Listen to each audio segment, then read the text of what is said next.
first is always a privilege as well as a challenge.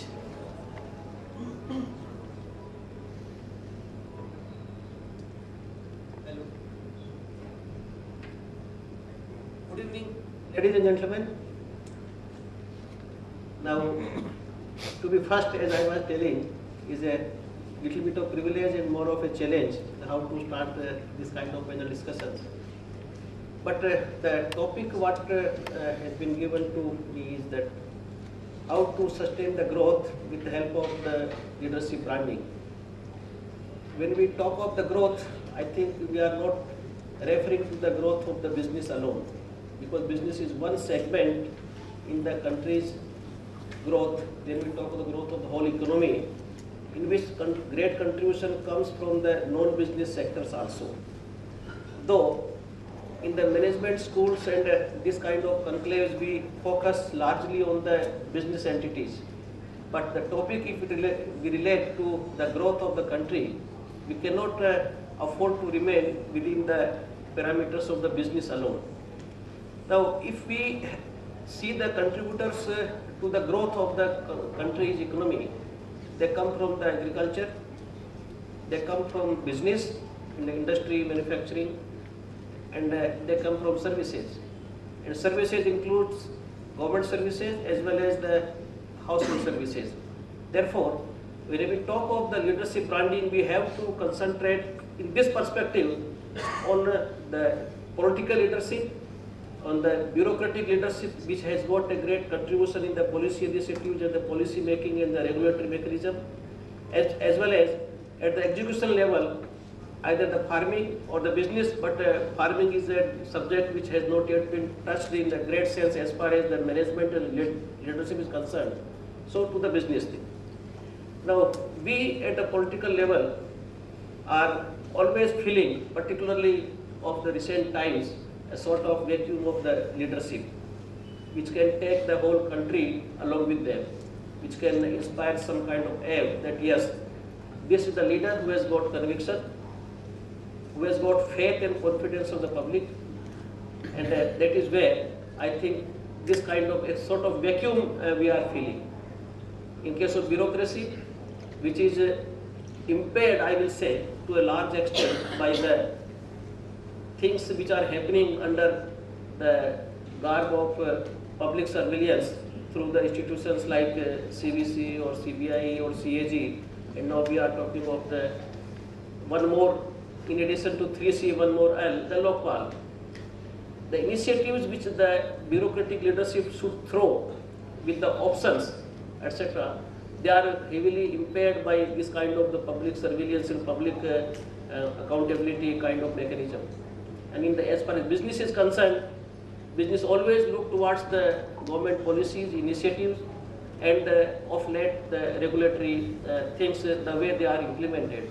And therefore, the leadership branding, whether it is in the political arena, whether it is in the bureaucratic policy making arena, or at the execution level in the business arena, it has acquired a larger significance compared to the past, because we feel that at least in the political and the bureaucratic side, we feel a large impairment because of the various reasons. Whereas, as you were telling that in the sector of the business, the Indian community or as a country has come up of age, and then they have been start throwing or acquiring the recognition, whether it is the Fortune 100 or Fortune 500. So on the business side, while there is a comfort, on the other two sides, there is, I will say that gradually we are heading towards a sense of disparagement, and that is where the question about the sustainability of whatever growth we have been able to achieve so far, and that's where the leadership branding in the political sector, they may not be thrown up by this kind of institutions, but there has to be some kind of mechanism or platform or some kind of environment through which the leaders can be generated for to fill the vacuum in these two critical fields, which can only sustain the growth in the economy. Thank you, Mr. Baldra. Mr. Agarwal, would you like to? You see, the topic is how do we have the leadership brand in the Indian business context? And And there are two kinds of organizations. Number one, who develop their leaders within. Number two, who do not develop their leaders within. Radhika has given enough examples of private sector organizations mostly who develop their leaders within. There are so many more than that, the organizations in private sector who do not believe in developing the leaders within, do not believe in investing in the people. Whenever need comes, they would like to get the leaders from outside wherever they are available. But this kind of thing is not possible when we look towards the PSU organization. They don't have any option but to develop the leaders from within. The reason is, if they want to hire the leader at the senior level, and the compensation, the kind of compensation package the PSU organization offer, it is just not possible to hire the leader from outside. And therefore, it becomes compulsory for them. It is not optional for them. It is compulsory for them to develop the leaders from within. And in that context, what I have experienced while working in the PSU organization, it starts right from the recruitment. They don't recruit the people for that particular position for that they are recruiting. They keep an eye whether some of these people whom they are recruiting at the entry level, whether they can become the director and chairman of the organization at a later date. With that eye, they recruit the people, and all the systems and processes in PSU organizations, they are based on developing the leaders from within because they don't have any other option. There are enough examples which tells us that the people at senior level, at the leadership level, they have switched over from the PSU organizations to the private sector organizations. You will find hardly any instance where the people at the leadership level, they have switched over from the private sector organizations to the public sector organizations. And therefore, PSU organizations, they have very robust systems and processes to develop the leaders from within.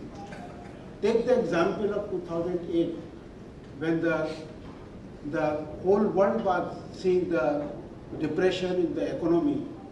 The effect in India, our country, was not so much visible, only because we were depending more on the PSU organization.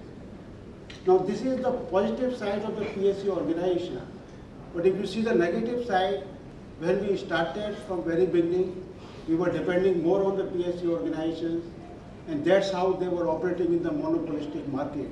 And that resulted into the inefficiency of those organizations. And that was corrected by the economic reforms which were started in early 90s. And subsequently the PSU organizations, they were put on competition with the private sector organizations, with the global organizations. Also to empower them, they were made the Navratna companies so that they are able to take the decisions within the company. So they were given more responsibility to compete in the market, whether you take the steel sector, whether you take the power sector, whether you take the petroleum sector. Each of the PSU companies, they are competing with the private companies and also the global organizations. And that's how I will say not completely, if partly the corrective actions have been taken in our country. The agenda is not finished yet, it is in process. And fortunately for us, all the political parties, they have supported this economic reforms agenda, and that is still in progress. There have been some hiccups in between because of the so many reasons, which is not necessarily to describe them here, including the 2008 depression. So it is on. Recently we have seen the example of FDI in retail business, FDI in aviation business. Though all the knowledgeable people, they say that it is in the interest of the customer, it is in the interest of the general public, but because of so many other reasons, these agendas are not true. And someday, I believe, someday will come, not very far, these agendas will definitely be true, and the organizations who are working in these sectors, they will progress. It has also been said that as far as the leadership development is concerned, our Indian leaders, they are not behind anybody with the Europe, if we compare with the